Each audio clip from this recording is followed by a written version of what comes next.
Blumhagen? Blumhagen. Very good. Thank you, sir.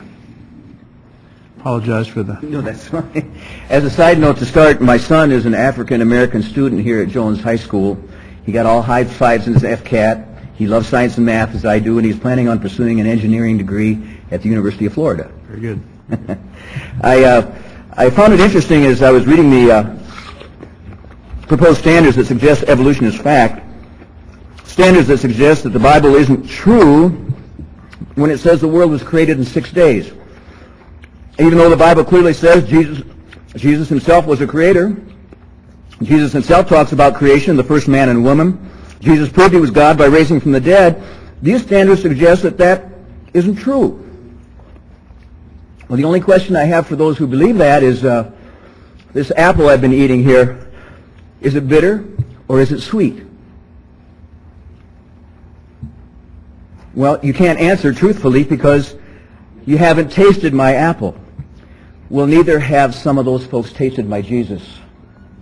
I have a few copies here if anyone would like one later. A list of 50 scientists with PhDs in their respective fields of study who all agree that the existing scientific evidence does not support macroevolution, but that the evidence does indeed support a literal 6-day creation, which, just like the Bible says. The evidence is amazing, and the list represents approximately 12,000 scientists around the world who concur with this same opinion. 12,000 scientists, and that number is growing. Macroevolution has simply become statistically impossible. Scientists, especially in the area of cellular research, are confronted more and more with that conclusion. Now let me illustrate. Imagine we're playing a basketball game. Our team is down by 30 points and there's 10 seconds to go. Now technically the game is not over, but we realize that we need 10 three-pointers just to tie the game. Now we can statistically, mathematically, scientifically figure out that the time it takes for the ball to travel from the three-point line to the net and go through, well, if we make it, down to the floor, back to the three-point line, it could not possibly happen in only 1 second. We can measure that. Thus, even though technically the game is not over, we've proven statistically, mathematically, scientifically that it is over. And when we look up at the stands and see all the people leading the arena, well, they've figured it out too. I've checked out the web pages about the new science standards. A lot of work has gone into these proposed standards. Outstanding. In fact, the slogan of the business that my wife and I here run in Orlando, Jab Designs Orlando, our slogan is raising the standard.